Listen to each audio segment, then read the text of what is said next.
for many years been responsible specifically for issues related to research policy, research policy, PhD education, and academic freedom.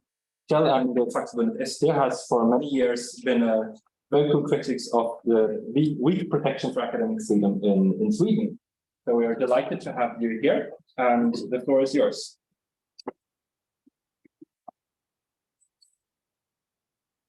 Thank you very much. I will immediately start by actually presenting the panel we have for this session, a distinguished panel, I would say. I will actually start with presenting Martin Anglais. Excuse my French. He's a mathematician and historian of science. So historian of science, I think he might feel also.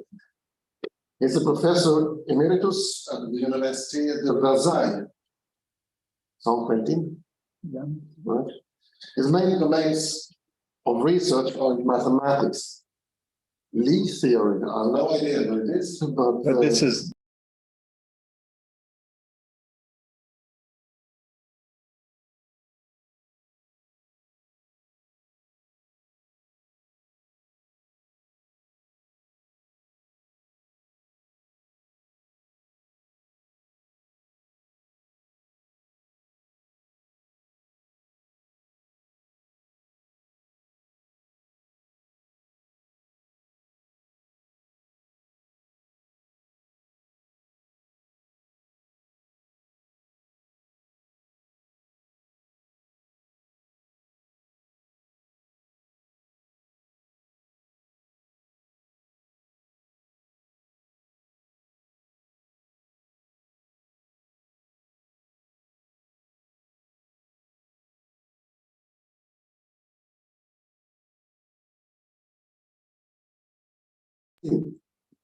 his interest in European policy issues led him to be vice president of the Eurodoc.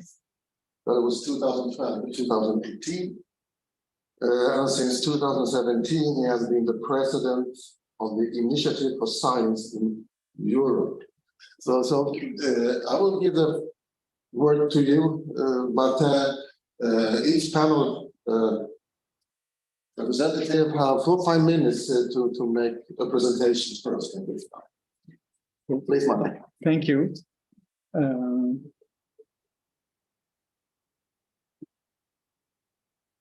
Should there be slides? There are slides, yes, supposedly, but Yes, microphone might be.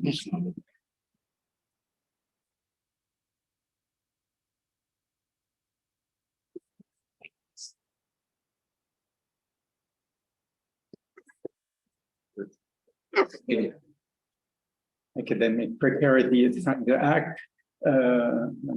Oops.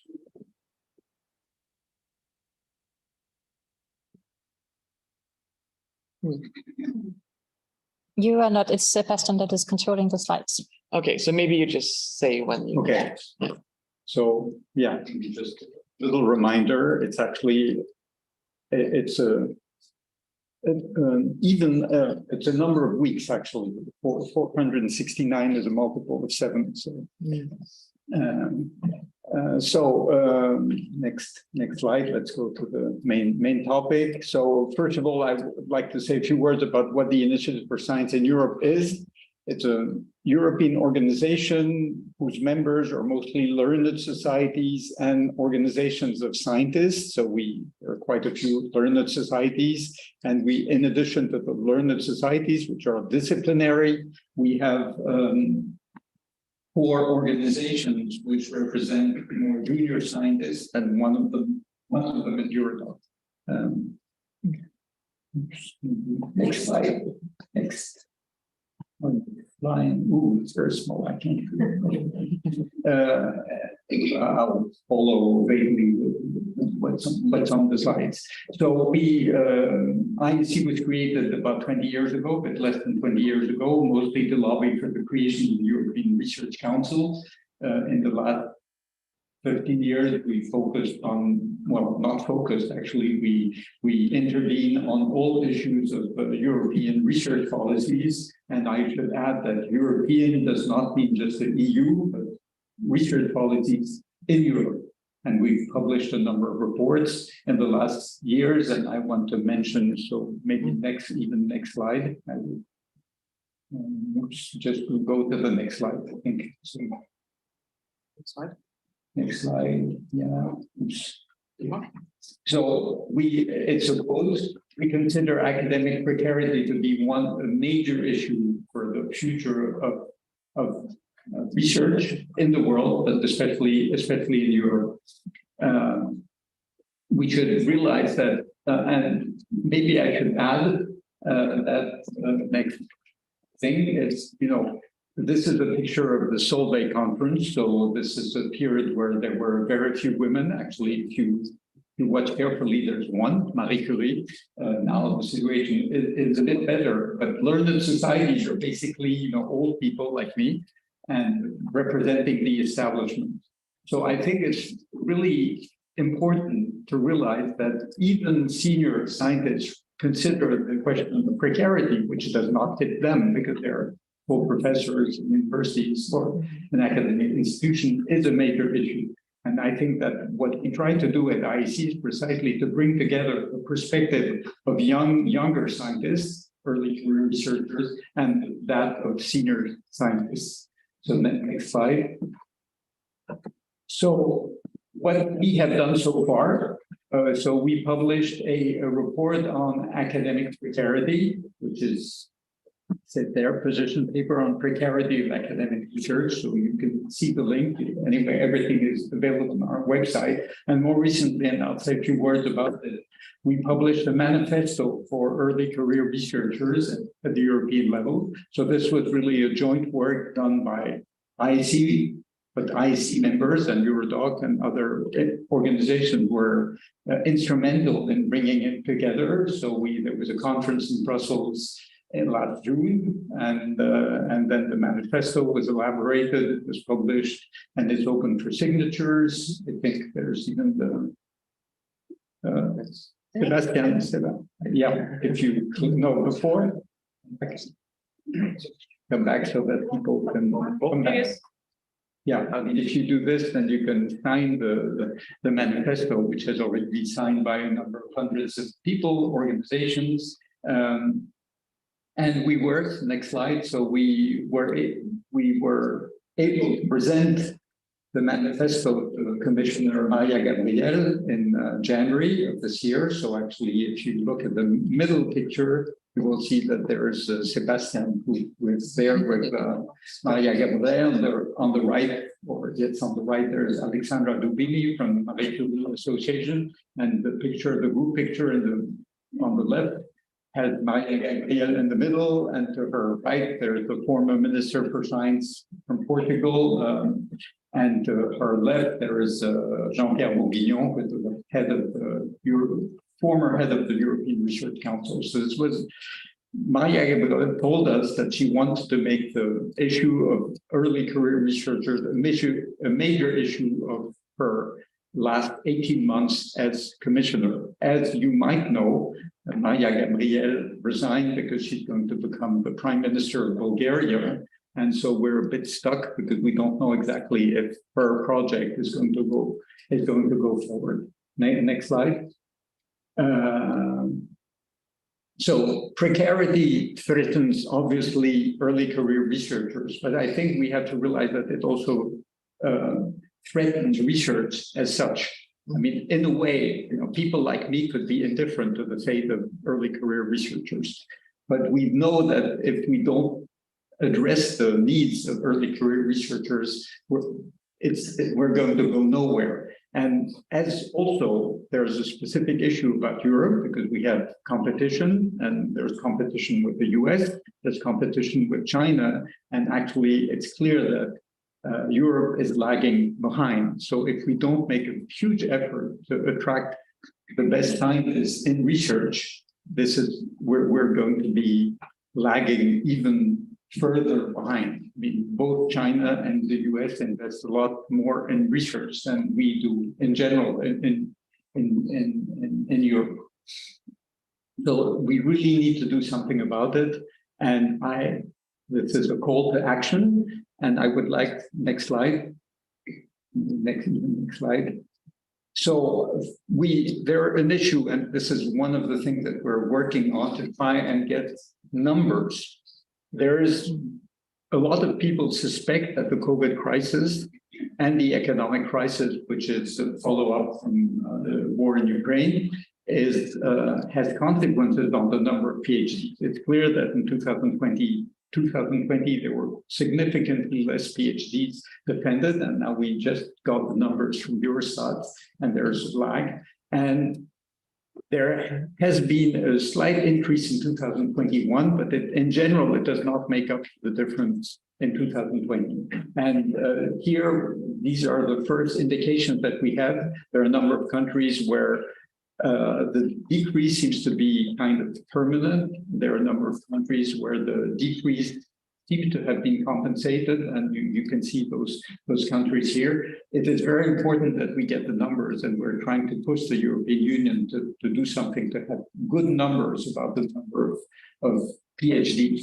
But there is another issue and that we see quite a lot, at least in a number of fields, is that people with PhDs are more and more hesitant to continue in academic careers because they're precarious, because they're badly paid, and because they're in some field, there are more interesting options in the private sector. So we also have to defend the academic sector because we do want to have tertiary researchers. My final slide, I think, yes. So we need to keep pushing. And I would like to finish by saying that you early career researchers are not powerless. On the contrary, you probably have more power than the more established researchers, because the older researchers tend to be laid back. They're not going to go in the streets. They're not going to demonstrate. They want to, they want to be very careful in what they say. They don't want to hurt anyone. Whereas early career researchers, some of them are still students or have not ceased to be in contact with students, they have other means of expression. And I think that one thing that we should learn from other sectors in Europe is that if you don't say what you want, and if you don't speak out really strongly, then you are not heard politically. So I really urge all of you to speak out in a strong way. I come from a country in France, where people tend to demonstrate in the streets. Maybe this is not what people might want to do in northern countries, but there are more other ways of expressing themselves. You have powerful unions, so each country, it can take different ways, but the general lesson is please speak out. Thank you.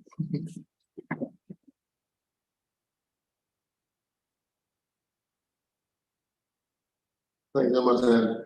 The next speaker is Sara Estland. She is from the University of Sweden and also worked at Uppsala University.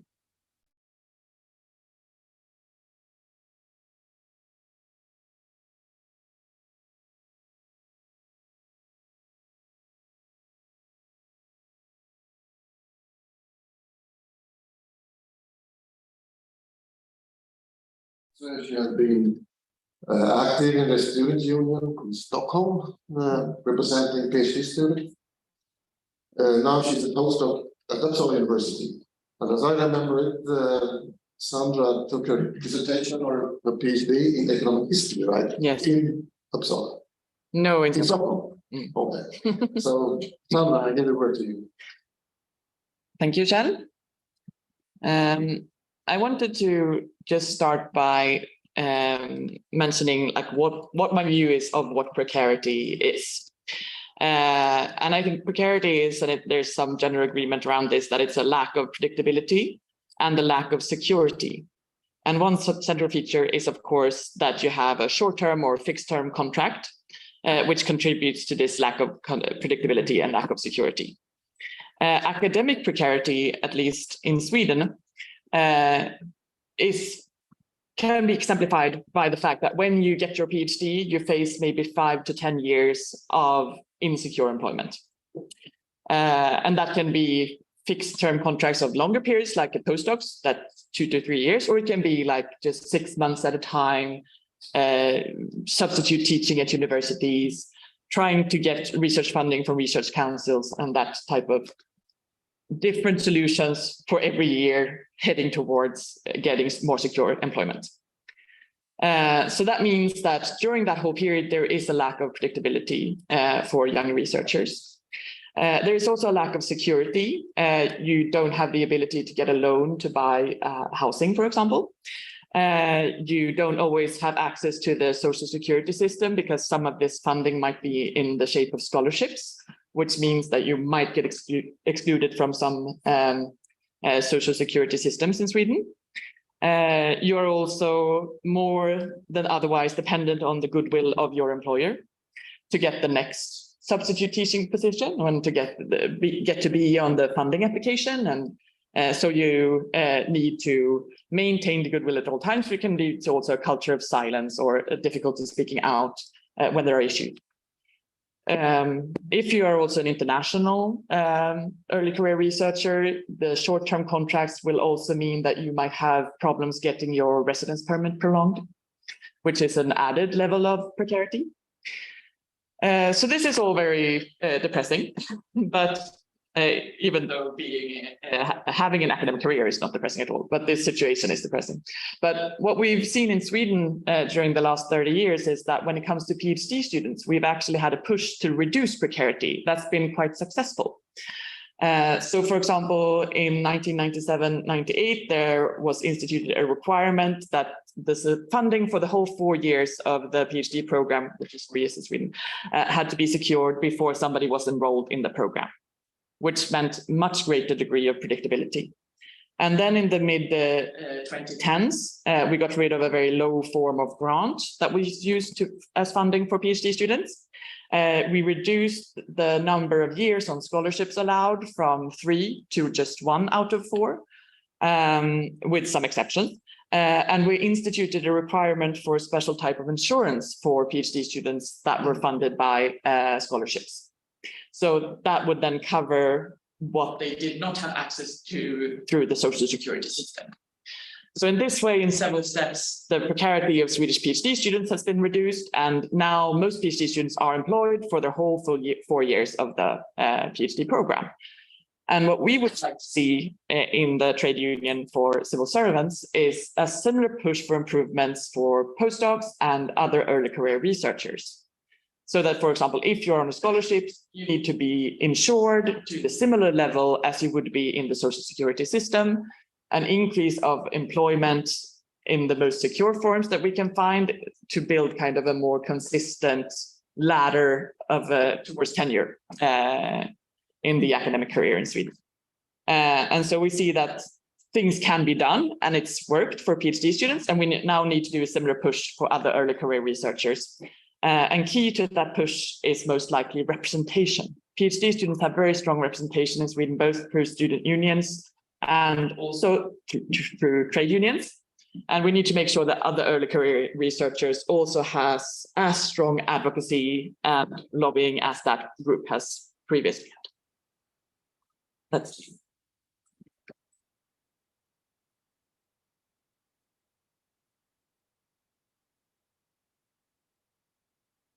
Thank you, Sandra. Next speaker is Professor Björkman. Maybe you can take place to the podium.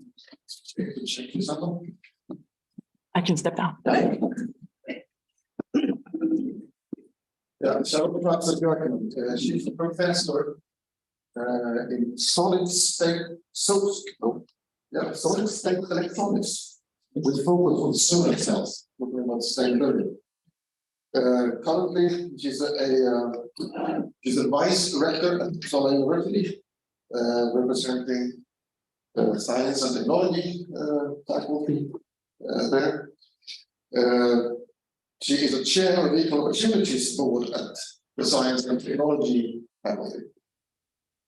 She has previous experience from running mentorship programs for young researchers we only have something now. So I give the word to you. Thank you, and thank you for inviting me here. Push the mic. I need to push here. So thanks for inviting me here. I think this is a great forum also for exchanging views and discussing. So maybe I can add a few points from the view of the university. Of course, having attractive positions for junior researchers is extremely important to attract and keep talented people for our research. And in addition to some of the good things that have been said, I think from my experience with the mentorship program from junior researchers, I think the clarity in what it takes to pursue an academic career is an important thing. And I think the discussions that come later in this conference are important. I'm connected to Quora, for example.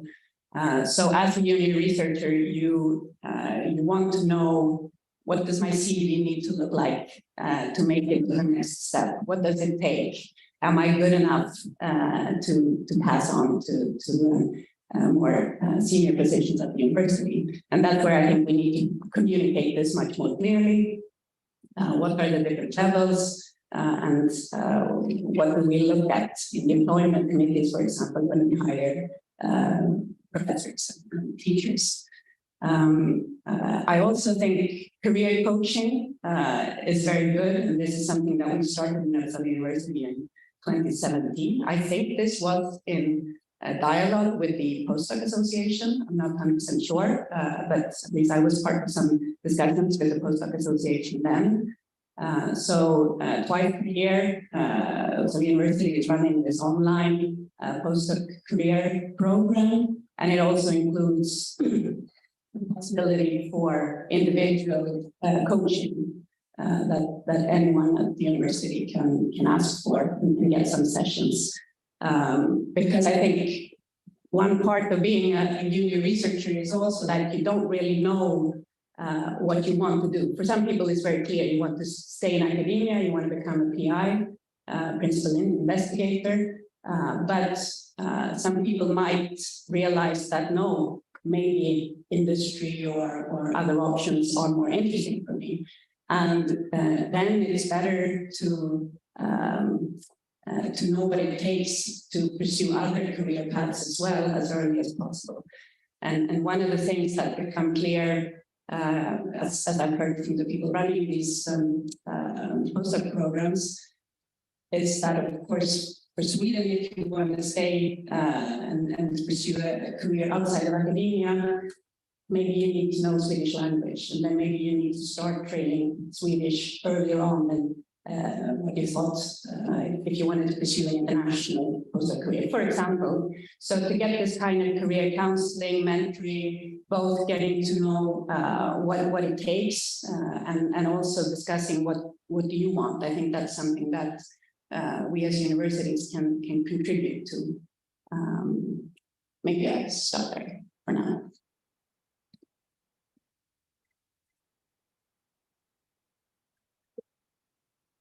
Thank you, Bart. The next presenter actually is not in Uppsala, but the broadcaster from the Netherlands, I met.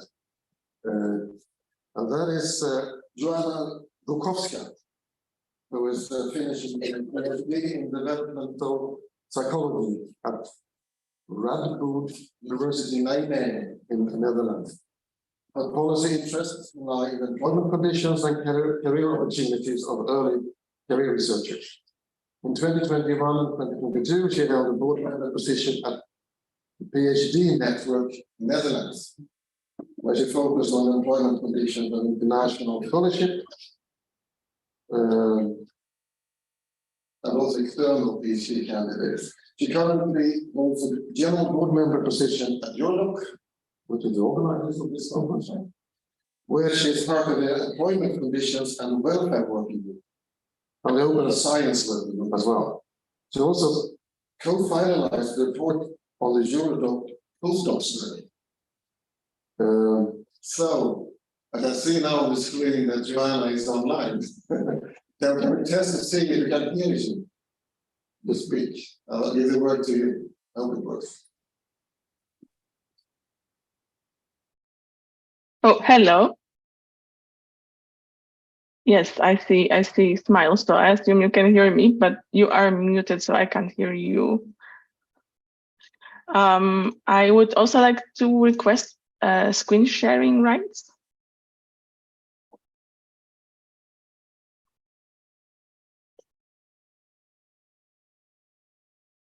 Yes, I got them. So I'm gonna screen share now. We'll see if it works the first time. Let's see. Okay. Do you see the correct screen? I see you. Yeah, it's hard for me to tell. Yes. Yes. Yes. Yeah. Okay, great. Thank you so much. So you heard the introduction about me, so I don't need to introduce myself, so thanks for that. I'm going to tell you some 3 quick lessons that we've learned from the Eurodoc postdoc survey, and also give you some general information about the survey that is quite necessary to understand who I'm talking about. So starting with our aim, we wanted to make an in-depth characterization of the working conditions and work-life balance of postdoctoral researchers working in Europe. And the survey was conducted using EU survey from October 2018 to February 2019. And we have collected over 2,000 of responses, which is great. And 1,700 of these identified as postdocs, and these were the answers analyzed in the report. And the report will be released this autumn, but I will present a quick sneak peek into some findings that I thought are relevant to this session. And I would also like to mention Filomena and Pil here. Filomena is leading the postdoc survey efforts, and Pil is also finalizing the report with me and Filomena. And also thank all the other present and past Eurodocers that contributed to the survey. Now, onto the first finding, I'd like to talk about the lack of employment stability. We've heard quite a bit on that already, and here is some data. So this figure shows the answer to the question, how many temporary research contracts have you already had? And the answers range from 0 to above 4. So that's already quite a lot. Just to find out that 18% of people who have 4 or more research contracts was already quite striking. And of course, as we said, the big part of precarity in the employment conditions of postdoc is the lack of this employment stability. And already over 40% of respondents held 3 or more temporary research contracts. And please remember, at the time of filling in the survey, those people have identified as postdocs, so kind of junior researchers. So that means that despite already holding that many contracts, we don't know for what duration, but they quite a lot already, so quite a lot of experience as well, but they have not progressed to the next step of the career. So they did not progress to independently leading the research and having a more stable employment contract. Now, the social security access, already mentioned a bit before. In this figure, you can see the answer to the questions about which provisions the contract or fellowship includes. And these are stratified by the regions of Europe, but also to the right, you can see the grand total of all the answers.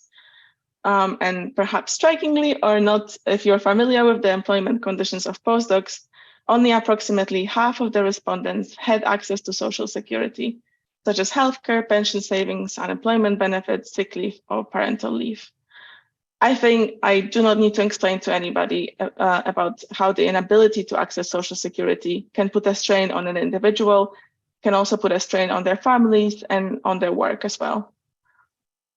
But I think what we also could see in this figure is another important issue, and that is about 15% of all the respondents said they simply do not know what they have the access to.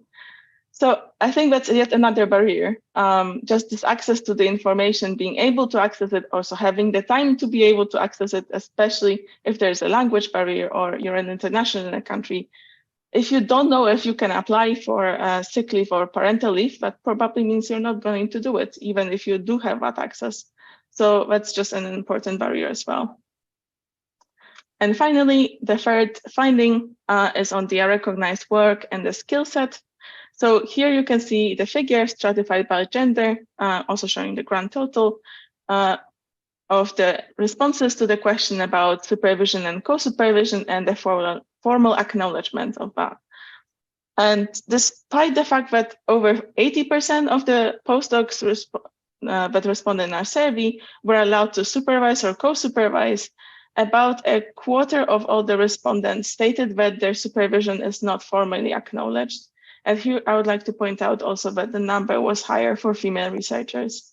And that shows that the work, the big chunk of the work that postdocs do goes unrecognized. And that can also have really bad consequences for their future career. Supervision experience and supervision skills are highly valued inside and outside academia. So without the formal acknowledgement of that work, postdocs might not be able to demonstrate their experience and their skill set when applying for positions or when trying to move up in the academic career. And that's it from me. Thank you for listening.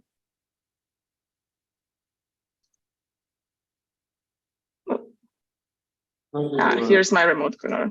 There you go. Okay, thank you very much. The last speaker we have in this round is Laura Palma Medina. She is part of the postdoc association here in Sweden as SNPA, and she works in Karolinska Institute in Stockholm. And she's currently assistant professor in the field of bacterial infection disease. Besides research, she dedicates time to advocacy efforts oriented to enhancing the academic system and improving working conditions for early career researchers. Over the past 4 years, she has volunteered in a representative organization such as the SNPA and also Eurodoc. As part of this group, she has contributed to the project that involved assessing the conditions of postdoctoral researchers on scholarships, advocating for mitigation of the impact of the new migration laws in Sweden, the migration laws from 2021, where we really had direct problems for non-EU researchers here. And she also had been characterizing the employment condition of postdoctoral researchers across Europe, which is dealt with. So please, Laura, the word is yours. Thank you so much for the introduction, and hey, everyone. Yes, as mentioned, I'm a professor in KI, but I am very passionate about advocacy. And the reason for that, I guess, contrary to like the other panelists, I would like to go a little bit more personal. I am originally from Colombia, but I have done research in Colombia, Germany, the Netherlands, and Sweden. Throughout my scientific career, my vision of what is precarious have changed a lot. So when I came first to Europe as a Colombian, actually, I was just happy I was getting money. So, of course, my vision of what was precarious in that moment was, let's say, the bar was very low. And I was just happy to be able to hear, just happy to actually receive any compensation for my work, happy to be training on what was my passion. But of course, with time, you start realizing that just getting like some monetary compensation for what you're doing is just not enough. There are many things, for example, the fact that your affiliation is linked completely to your visa. So that also means that if you don't have a very stable condition, in the moment, exactly this very same day that you have your employment terminated, you need to exit the country. And that's something that even though your bosses, your institutions will promise you, like, of course, you will get a next one, but it's always in your background. It's like, okay, I have 6 months. What if not? What if I have to do it? What are my savings? What am I going to do? And that also increases a lot of stress. It's stress that is always present in the background. Besides that, of course, the more you advance, you start seeing other things. Many of us who are in the late 20s, beginning 30s, the more you advance in your career, and you start thinking, of course, what am I going to do? What are my pension? What am I going to have a family? Do I want to have an apartment? And things like questions that you basically don't want to ask yourself because the answer will be very tough. Like, can I actually do it? Can I have access to it? What are how can I do it? And it's even more uncertain when you also think about that academic careers, there's a big pressure for a mobility. That means that you need to be on the go all the time. And then thinking about the stability is something that is very complicated. I consider myself very lucky because I'm actually in a very stable position, even though I've been jojoing between like scholarships and contracts and different countries. I still have very strong support network. My bosses and my current boss and my institutions, my departments have always been there for me and have never let me down. But through my advocacy work, I have seen that that's not the case for everyone. And for different reasons, I've been like the contact person for many people that ended up in a very precarious situation that I think should not even happen. Like, for example, women that get pregnant, but they don't have access to maternity leave. And when they think about it, like, what am I going to do? Like, I might have to do a life decision just because I don't have access to something as simple. And I'm not even talking the time off. I'm also talking the money, because you will not get a compensation when you're on maternity leave, because it will not be a maternity leave, it will be just a leave. So this is something that it should not happen. I mean, I think that a non-precarious situation in the case of postdocs, it is, even though it's a temporary position for traineeship, for moving on in your research career, we should be stable enough so that we can focus on our work, do it very well, and still be able to develop as humans and having like our private life very stable.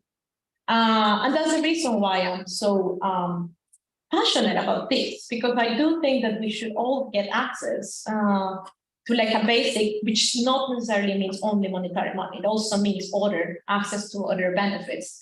As mentioned previously, I also have seen the data that Joanna has presented, as I was part of the early cohort of that, saw that data. And what was very interesting for me throughout that is that also what is precarious depends a lot on the countries. There is such an heterogeneous version, let's say, of what people is precarious, of what kind of benefits they get. And again, when I saw all of this, I actually consider me very lucky. And I feel very kind of sad that I just feel that I'm lucky just because I am not prepared to have a family. I'm happy to move to different countries, and I have a very good support system. But then that also means that that situation in itself is very precarious. So like for you to be okay, you just need to be lucky. And that should not be the case. You know, it should be something that is given to everyone and not just by chance. Yes, with that, I'd like to.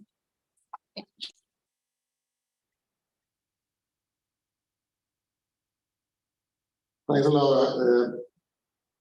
Before we let the audience in for questioning, we would like to have some questions to the panel, and the panel itself will raise some things that you want to mention further. But one thing what we heard here now from all the panelists, I would say, was that talking about the problems of precarity for early career researchers.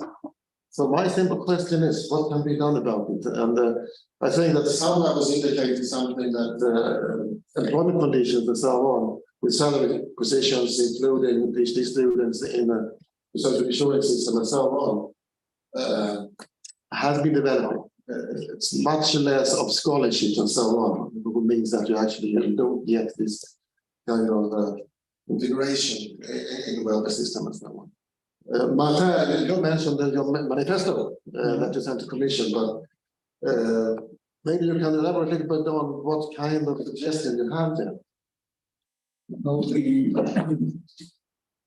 idea that this changed, I mean, Maria Gabriel resigned, a month ago, so it's a completely new situation, but she had in mind, and we were going to be involved in supporting her, but with a distance. We're not the agents of the Commission, was to create a, a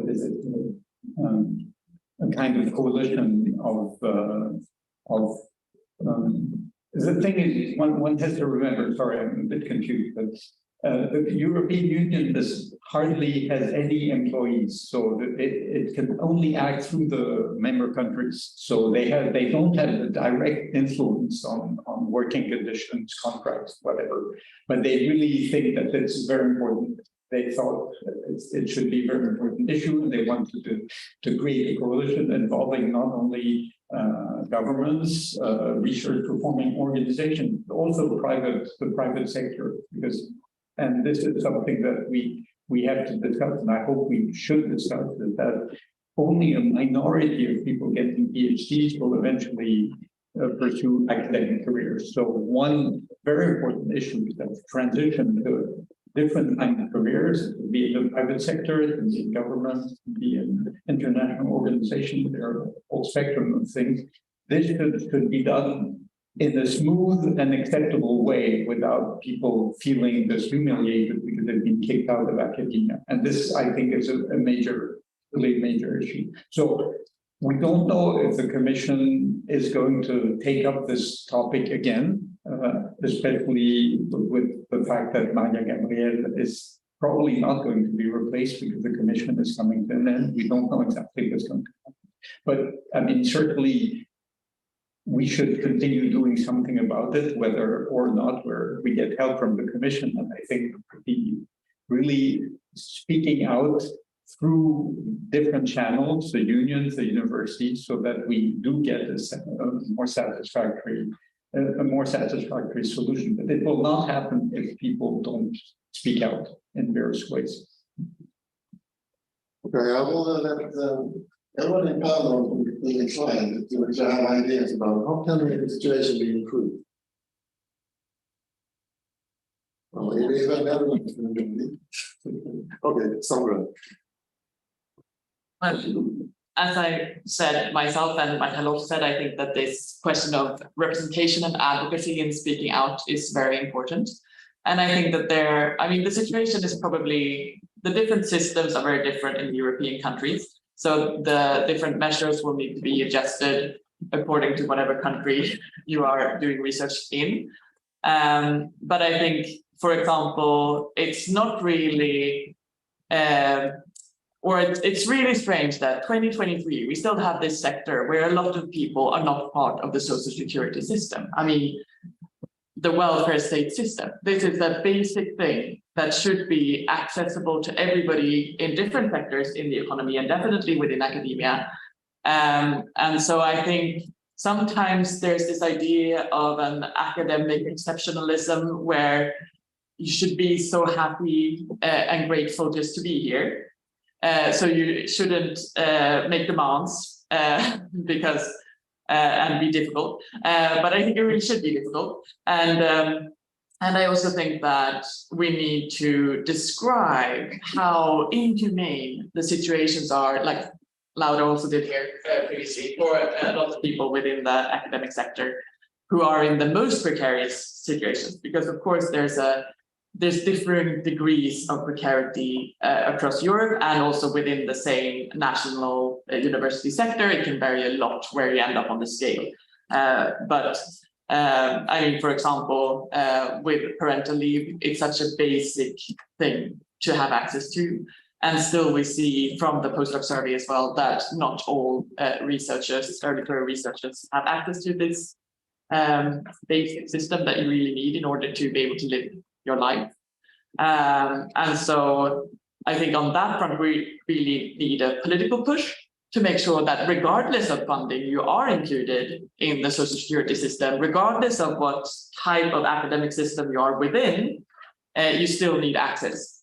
But then I also think that there is a responsibility also with employers and with funders to make sure that the type of funding that they give is the most long-term possible, or with employers that the type of contracts they give are the most long-term possible, and to not rely on these short-term solutions because of the devastating consequences that they have for early career researchers' life.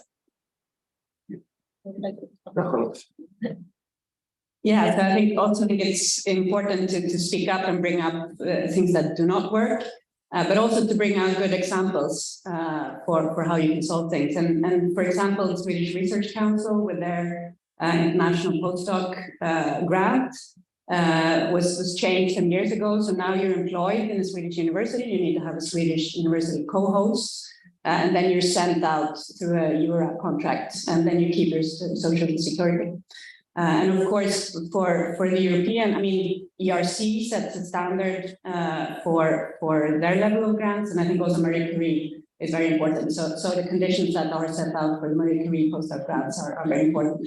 I think another interesting thing I've seen coming up in Sweden now are industry postdoc grants or positions. And maybe that's part of trying to get this more smooth transition. So I've seen it from two different funding agencies. I know the Wallenberg Foundation and also SSF has that. And then you can be employed in a company, a research intensive company, and do a postdoc, and you're meant to publish. So you're a little bit in between. So I hope there are more good examples that we can also spread and try to make sure that that covers more widely in the European sector.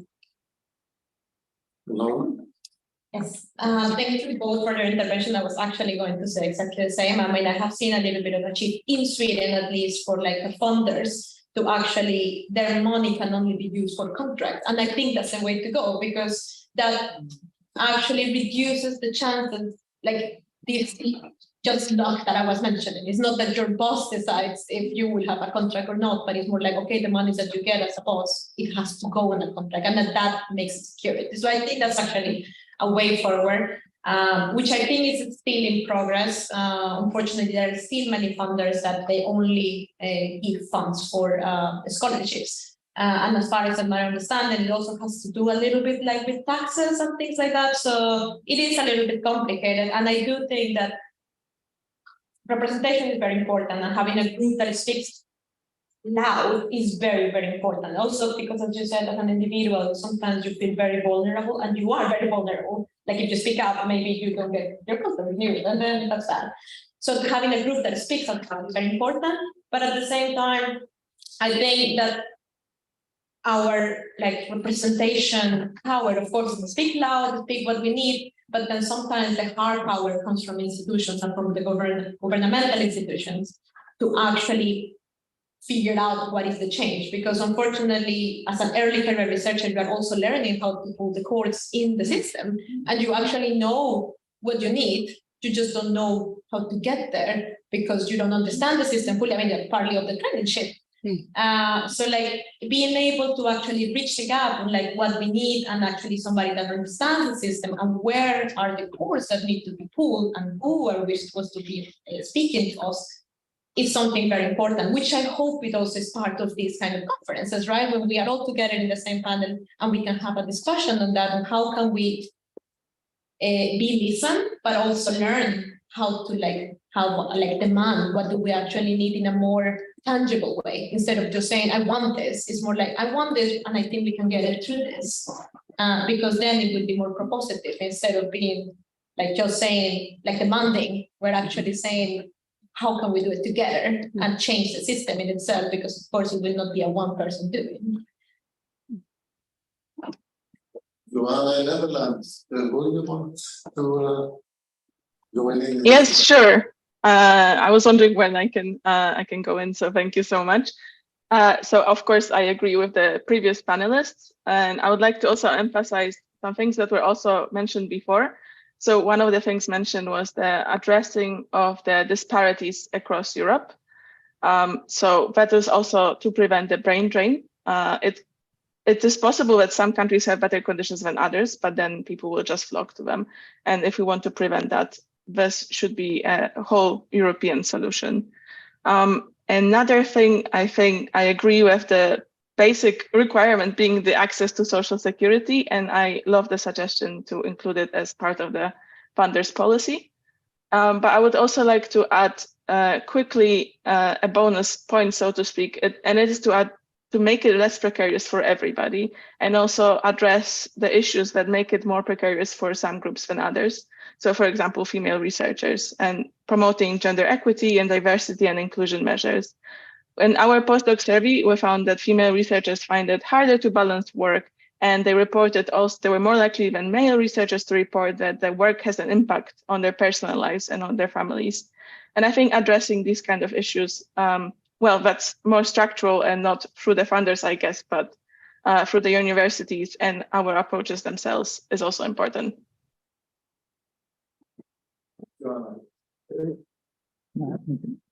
There's one issue that has not been, so I should add it. There's the issue of pensions. I mean, obviously, if you're going to be a postdoc until your mid-30s, then you're going to start paying into the system in your mid-30s, except in some cases. And there's no way that you're going to be able to pay into the system for 45 years until you stop working at 80. And this is maybe not a desirable situation. And of course, it's not only pension within one country, it's the portability of pensions from one country in Europe to the other. The second thing that I'd like to say that there is, of course, there are big differences between countries, but there's a major difference between the Western and Northern countries in Europe and the Eastern and Southern countries in Europe. And as you know, within the Horizon Europe, there's a program which is called widening participation, which is supposed to address these things. And I think that there should be that the impact on employment for researchers who are coming from those countries should be one of the major issues within the widening participation program. So I think I can draw some conclusions. What I would say that university politics or regulations are not really EU responsibility in a sense. They can actually promote international legislation and so on. So it is a different aspect that needs to be done in different countries, but I can still see that there are some general themes about decreasing precarity among the panel here. I think I noticed two levels of lessening precarity. One is actually to include postdocs and early career researchers in the social security system, including pensions, unemployment, parental leave, and so on. The other one, Laura was mentioning, is actually to lobby for that we get salary positions instead of scholarship, to get all this better employment conditions automatically in that sense. But there is a third level, I don't think anyone mentioned, and that is actually tenure. Because what we have now was like, I think it was in Joanna's report that many early career researchers, they have shortened contracts and postdocs 3, 4, 5 times maybe. Which means also, like you said here, that you can be 35, 40 until you get employment. There is, for instance, in Sweden, assistant to professorship, which is actually you can get in Sweden from when you have your dissertation at PhD, and 5 years forward you can apply for it. And if you are successful for 4 or 6 years in this position, you do research and teaching, you get tenure. Some places almost automatic if you actually are doing well. That is kind of tenure track that has been implemented in this country since 2018. So I think that also that because what we have is connected to funding, but a lot of early career researchers, they are actually dependent on the grant market to apply for external funding, which means actually, even if they manage to get employment, even if the labor law said that we get a permanent position, when the money is finished, you get redundant within that circle of this project, and you have 2-3 years contract or 2-year project funding. The other way moving super. And that has to do with the research policy of funding. And what we are seeing in many countries is that the biggest share of research funding goes to research council or other external bodies for short term, which is much more vulnerable than if the universities get grants directly, where they can employ people and create tenure tracks. I don't know if the panel agree with me that you have 3 levels of actually being able to decrease. We can do something together, have a policy. Now, the last 25 minutes, we give the chance for you in the audience to ask questions. Yeah, we'll go around here with speaking box.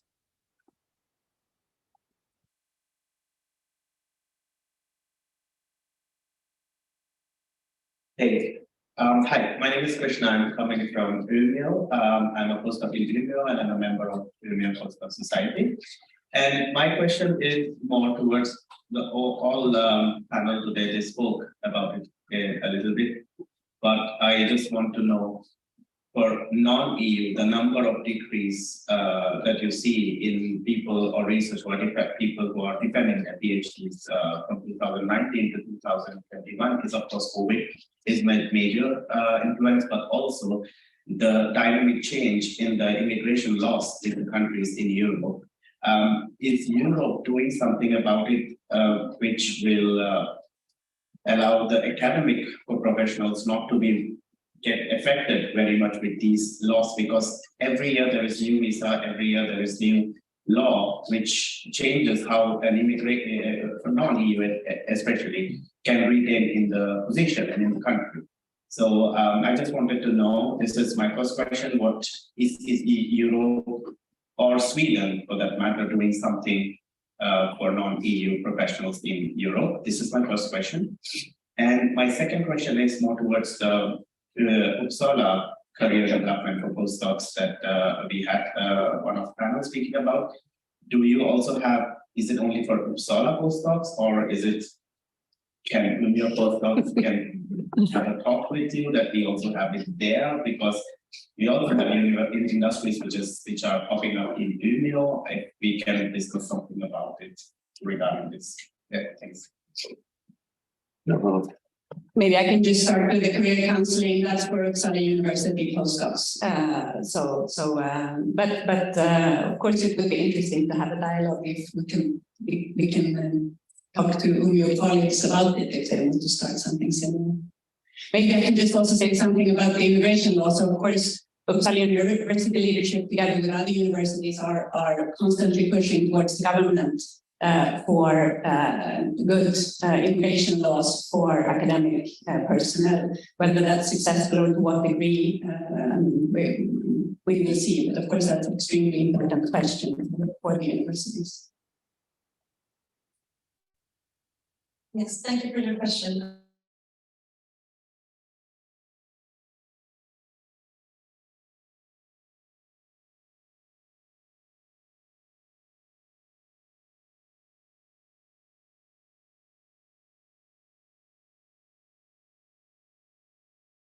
To be honest, when it came out, I thought the panorama was really dark. And now I don't think it's light, but it's not as bad as I thought it was going to be.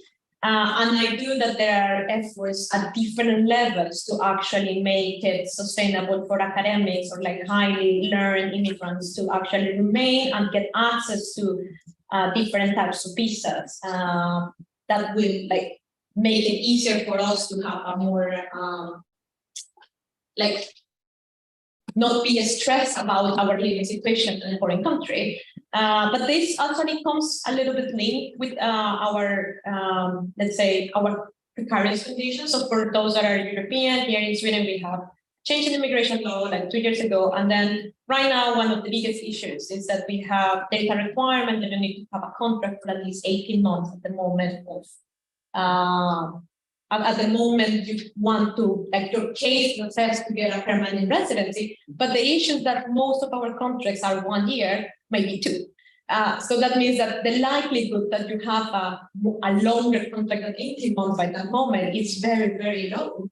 And that's something that we, like, I think institutions or like also funders and people that need to talk to each other. How can we solve this issue and not leave it on the individual? Because right now, what I have seen is that everyone is just like maneuvering. How can I get this certain contract if I apply this month before? Is it possible? And I don't think it should be on the individual level. Like it should not be up to like us to like figure out how to remove all the pieces so that we get in. And I think it requires a little bit more, again, talking between different parts. I do know that the unions are quite active on this and they are doing what they can. So like let's say the problem has been that people are aware of the issue. When and how it will be solved, I'm actually not sure. But as I said, I think the circumstances were much worse at the beginning and had improved slightly. And personally, I'm hopeful it will actually get better. I can just add that the unions and the doctor unions and so on, we've been fighting against the new migration law for 2021 for 2 years now. still want to be moving. And the present government, they want to decrease migration. So that's very something. But one thing that is worth mentioning is that there are proposals in the European Union to actually even improve this regulation of long-term residence, which actually would make it easier for people even to be able to go to conferences and travel and actually spend some time in different European Union countries. So actually keep an eye on European Union regulations, long-term residence, but there could be pressure also from there for the different nations to how they need to adapt their migration. One thing that I want to mention actually goes together with what you said and what Arnold said. I do think that a lot of the solution can come from institutions, but we as individuals, we also need to be informed. So I will always say, like, when you have issues, like, always talk to your institution. There is always an office on the international office, career office, and also talk to the unions. I mean, we are actually very lucky when we have unions that represents many of us, because that's not something that every country has access to. But then, of course, I'm not saying that all the power is in the individual. The responsibility goes also on the bigger picture, but also our own responsibilities to also speak out. And if you can't, as an individual, because of the situation, there are representative organizations like SMPA or SFSDK, and that we can actually speak up and figure out who we can contact for the special cases. Well, question. I think Nicola.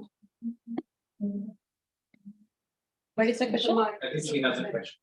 Yes, I would like to thank for this panel. Speak much louder. Thank you for all activities, very interesting. And I would like to add that. No, I don't hear anything. We cannot hear you. I would like to add that I would like to thank you for this panel and all interesting inputs. And I would like to add that in the European Innovation Scoreboard, there is a pursuit indicator, PhD candidate graduated. This indicator is prepared by the University of Maastricht and the European Commission.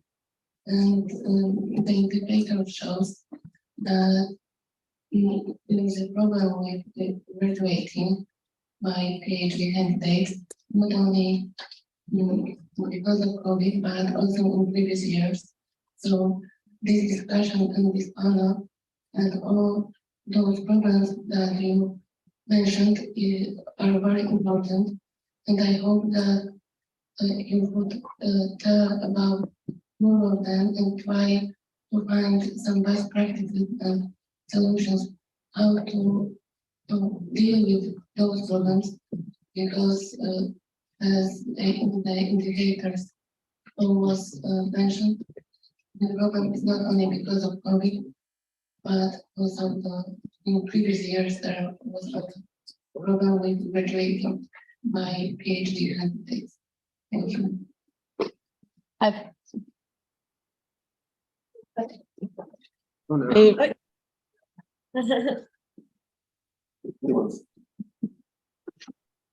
Okay. Joanna wants to answer. Do you want to answer the? Joanna wants to answer. Yes, sorry, I wasn't sure, so I couldn't hear everything perfectly well. But I think I agree that it's important to have the best practices and then case studies that also prove how they can help the people, and also how other universities and other maybe countries can also improve that. And I think also when you start a new employment, the clear information is very, very important. Also, as one of the previous panelists mentioned, counseling or kind of mentoring about the career. I can only speak from experience, and my university is basically non-existent, at least the counseling specifically for postdocs. So I think that's also something that is important. You cannot advance professionally without that. Hopefully that answered the question. I'm not entirely sure. Okay, so hi, I'm Nicola from Italy, and also from the Eurodoc board. Actually, a couple of questions for the panel. The first is about availability of numbers about careers, because I feel like there's a lack of data regarding researchers' careers, especially for postdocs. They're kind of invisible. And this is especially true if we are talking about people leaving academia, because oftentimes some tracking may exist, but it lost completely when someone goes outside academia. And I was wondering if there are any plans about activating tracking systems just to also have feedback about like what's about your career, what's about how can we improve things, right? The second one is, in your experience and your opinion, what is the problem with activating all these social security measures? Because it is so evident that this is needed. It's very the question why it is not done yet. Is that a cultural and political problem? Is that the unavailability of money, because that would be so expensive? So what's your opinion? I mean, on numbers, in the manifesto, there's a paragraph about numbers. There has to be a monitoring of the situation of early career researchers done at the European level. We're calling for this. I mean, for their statistics, in terms of the number that I gave came from Eurostat, but they're probably not specific enough that we can really work with them. So it's a major issue. And of course, we also want to study, you know, whether the numbers are changing, because clearly there is an impact of COVID, and we need to understand what's going on. About activation of social security, I think you said it, it's money, right? I mean, it costs money, right? I mean, if you think about a salary between, you know, giving, if you, in France, if you want to give take-home pay of 1,000 euro, if it's a salary, it will cost your employer 1,700 euros.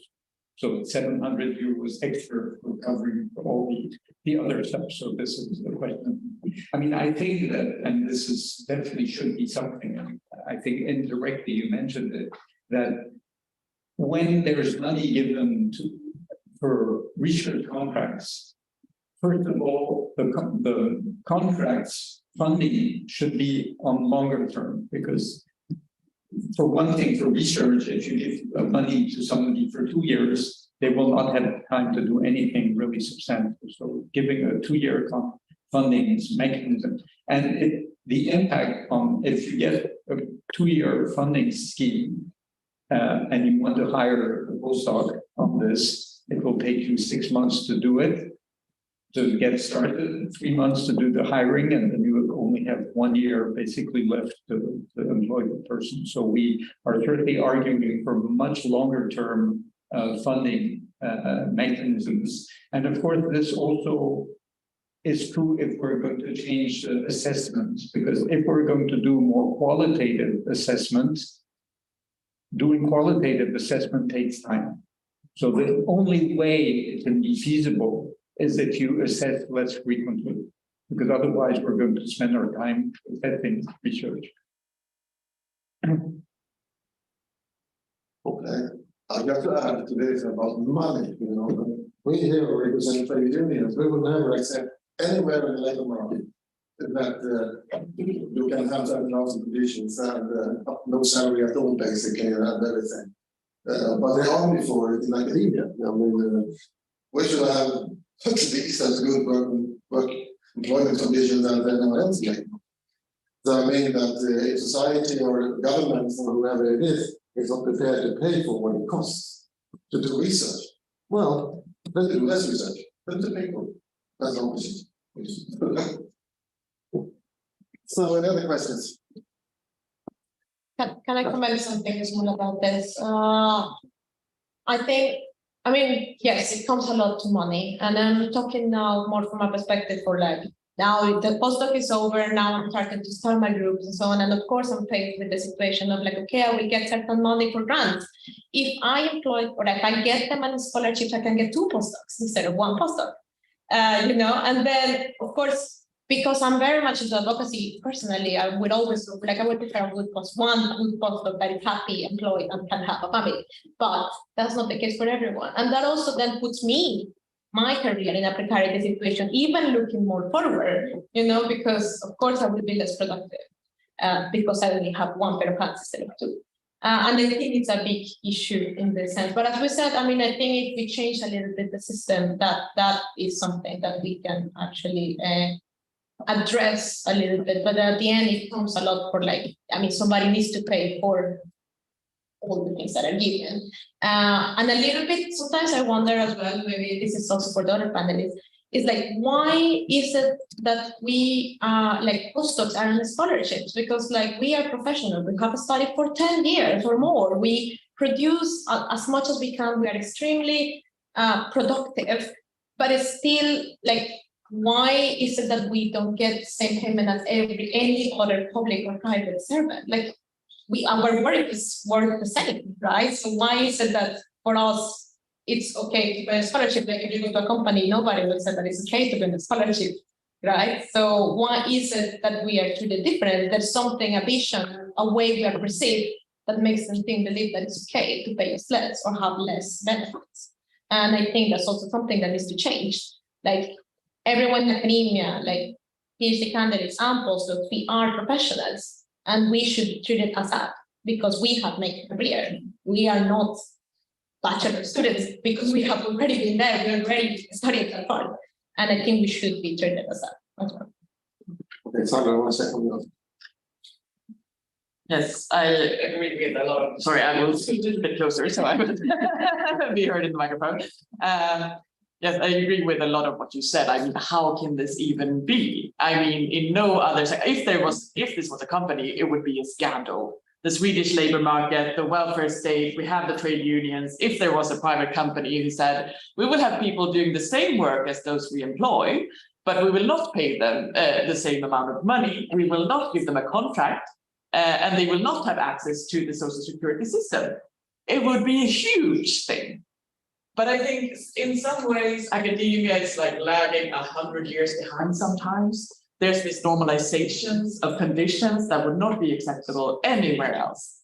And so we really need to make sure that we do not view academia as something exceptional in this way, but rather that academic professionals deserve the same fair conditions that everybody else has in the labor market.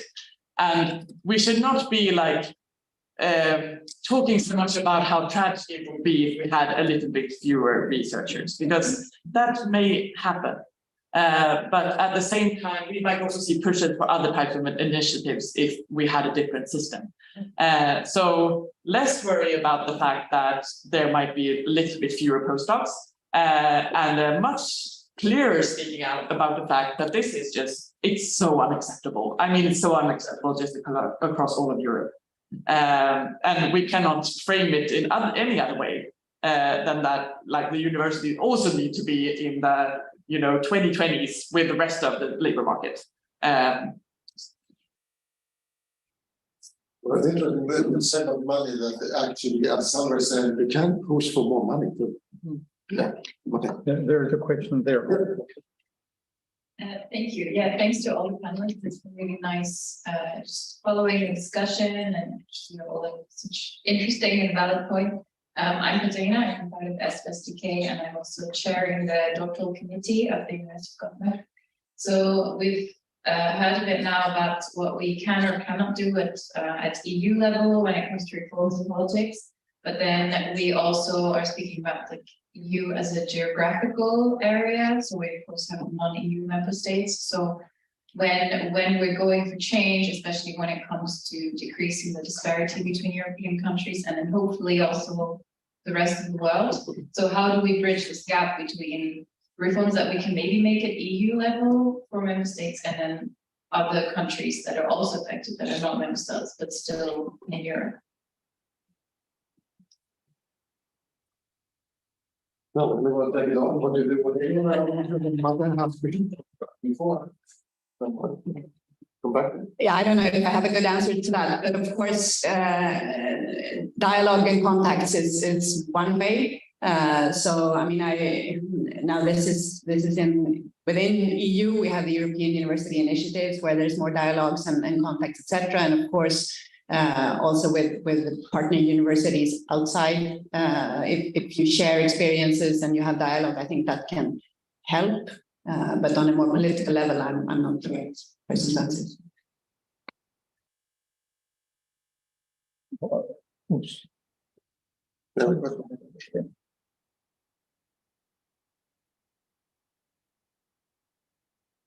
Thanks. So beyond the EU, I guess the European Research Council extends a bit further. There are quite a few partners within Europe and a few outside of Europe. Could there be like and ERC grants obviously a very large and prestigious sort of funding for research groups. Could there be like requirements on working conditions and pay of people hired on postdoctoral contracts and doctoral contract in ERC grants? Because that could like level disparity between countries if you get the same working conditions if you're on an ERC, let's say in Western Europe and I don't know, in Southern Europe or the periphery of the EU. Okay.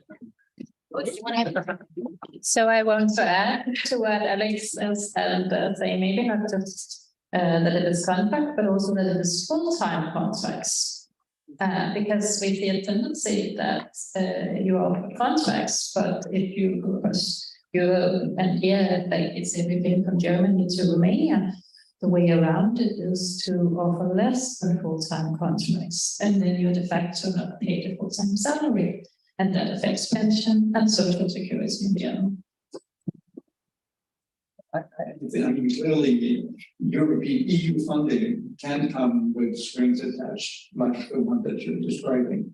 And it's a complicated issue, for instance, and I'm not an expert, but whether you should pay postdocs, Marie Curie postdocs with the same salary in Romania and in Sweden, since it's both Marie Curie, but you get a Swedish salary in Romania, then you're wealthy. I mean, it's really complicated issue. I mean, to address a bit of the question, I mean, we definitely need to have a world perspective. I mean, for instance, if we think about the labor market of PhDs, I mean, the research labor market, if we think we should be selfish in Europe by saying we need to attract the best people in the world, but we should also think about, you know, the development of the world, and we should be able to reciprocate to people, to countries which do not belong to the, you know, rich countries. And definitely it should be included somehow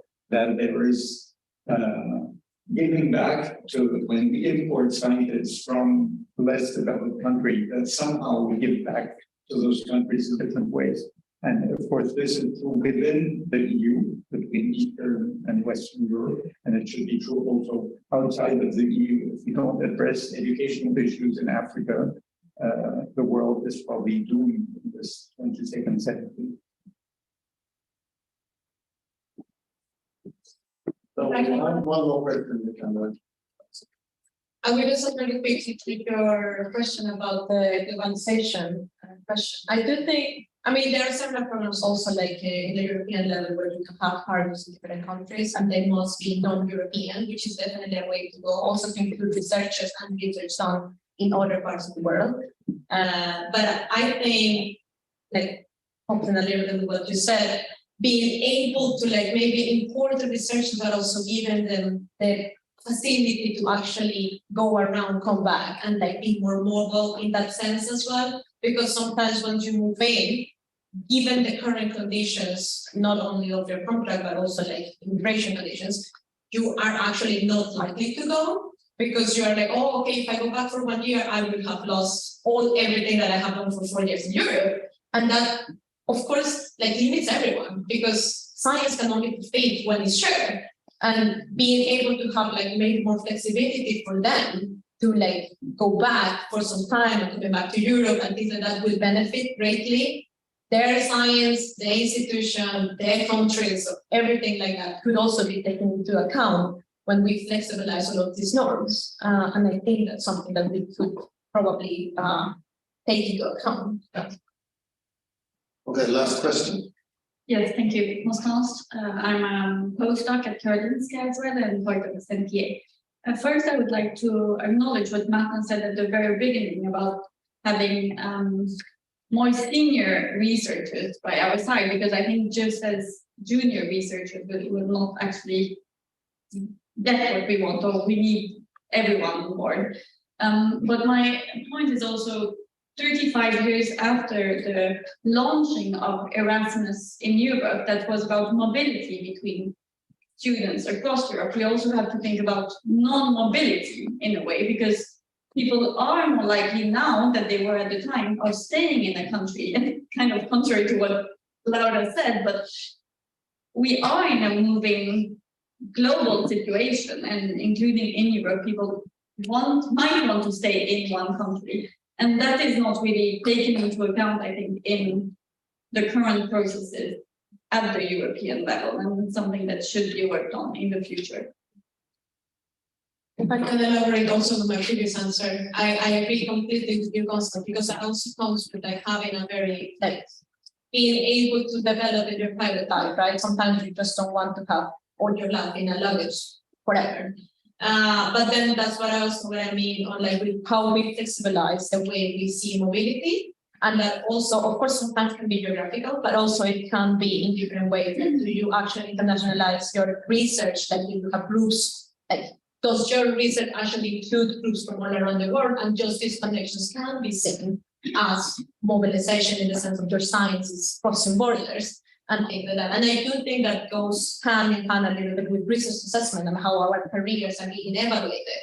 So that it's not that you just need to change country where your office is located, but rather how do we really see this mobility aspect in a more flexible way, and we can cover it in a broader perspective. And that also includes non-European countries, of course. Okay. I don't know if we neglect you, Joanna. Do you have anything to add before we finish for lunch? Sorry, if it was a question to me, could you repeat? I wonder that just to include you more, that you there online. Do you have something to add before we take lunch here in Uppsala? I did not fully hear that again. Is that a question about like any last message or an answer to this question?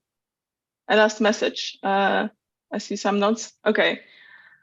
Yes, I think let me just also quickly agree with Laura here. I think the last question especially, and all of the things we discussed here has also to do with everything to do with other policies in academia and also in research, like research assessment and different, maybe evaluation of different research careers and also university careers, not just research as well. I think one final question, I think, is to do with also the dialogue. We cannot make it better without talking about it also between countries. This is also where I see the Eurodoc's role in that. This is the best way to share best practices and to make it better, to share solutions. So then we can even go back to our universities or institutions and our own countries and say, hi, this is possible. We can make it better, and here are the benefits for you and us as well, and work together. So I guess that's it for me. Good, you get the last words. Now we thank the panel for their efforts, and we go to lunch.